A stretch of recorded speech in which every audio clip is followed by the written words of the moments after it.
শাঁকচুন্নি মাছের রহস্য। সুন্দরবনের পাশ ঘেঁষা এক ছোট্ট গ্রাম ধনেখালি। এই গ্রামে নদী আর খালের অভাব নেই।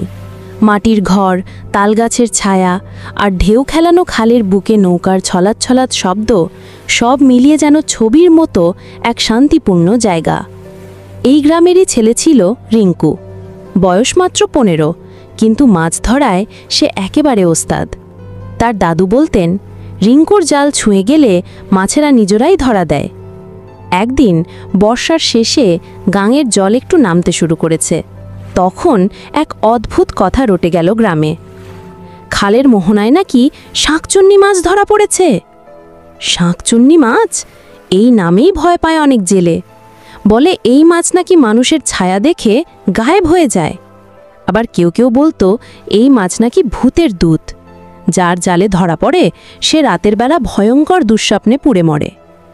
এইসব গালগল্পে রিঙ্কু বিশ্বাস করত না। তার মনে কেবল একটাই প্রশ্ন ঘুরছিল, এই শাঁকচুন্নি মাছটা দেখতে কেমন? দাদুকে জিজ্ঞেস করল। দাদু এক দীর্ঘশ্বাস ফেলে বলল, আমি জীবনে একবার এই মাছ দেখেছিলাম। কালো রং, গায়ে গায়ে রূপালি দাগ, চোখ দুটি যেন আগুনের মতো লাল। তখন আমাদের গ্রামের এক জেলে ধরেছিল। এরপর তার পরিবারে একের পর এক অঘটন ঘটতে থাকে। এই কথা শুনে রিঙ্কুর আগ্রহ আরও বেড়ে গেল। সে ঠিক করল শাঁকচুন্নি মাছ ধরেই ছাড়বে। অভিযান শুরু। পরের ভোরবেলা রিঙ্কু তার ছোট নৌকায় করে বেরিয়ে পড়ল। সঙ্গে নিয়েছিল তার প্রিয় জাল, কিছু চিংড়ির টোপ আর একটা ছোট্ট তেলচিটে বই, যেখানে সে প্রতিদিন মাছ ধরার হিসেব রাখে। খালের এক নির্জন জায়গায় গিয়ে নৌকা থামাল। চারদিক শান্ত, শুধু দূরে কোথাও একটা হাঁস ডাকছে। জাল ফেলে অপেক্ষা করতে লাগল। হঠাৎ যেন জলের নিচে কিছু নড়াচড়া হলো। রিঙ্কু বুঝল কিছু একটা আছে। হঠাৎ জাল কেঁপে উঠল। এক ঝটকায় টেনে তুলতেই যা দেখল চোখ কপালে। একটা কালো মাছ, প্রায় 1.5 হাত লম্বা, গায়ে রূপালি ছোপ আর 2 চোখ জলজল করছে যেন লাল আলোয়। এটা যে সাধারণ মাছ নয় সেটা বোঝা যাচ্ছিল। এটাই সেই শাঁকচুন্নি মাছ। রিঙ্কু ভয় পায়নি। সে মাছটাকে সাবধানে একটা বালতিতে ভরে বাড়ি নিয়ে এলো।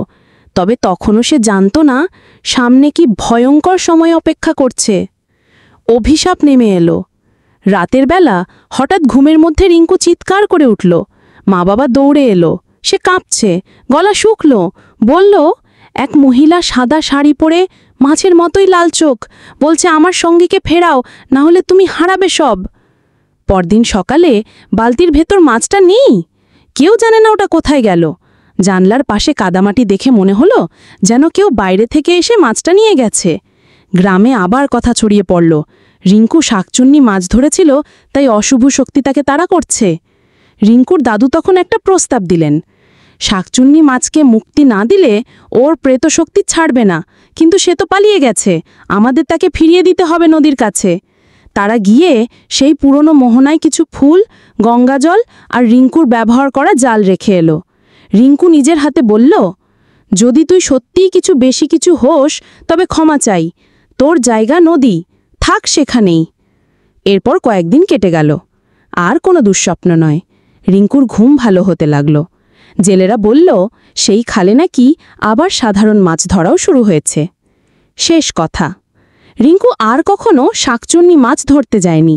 তবে মাঝে মাঝে খালের জলে যখন অন্ধকার ছায়া নড়ে ওঠে, তখন তার মনে পড়ে সেই চোখ দুটি, লাল আগুনের মতো, যেন কিছু বলছে। জল শুধু মাছের বাস, সব কিছুর না।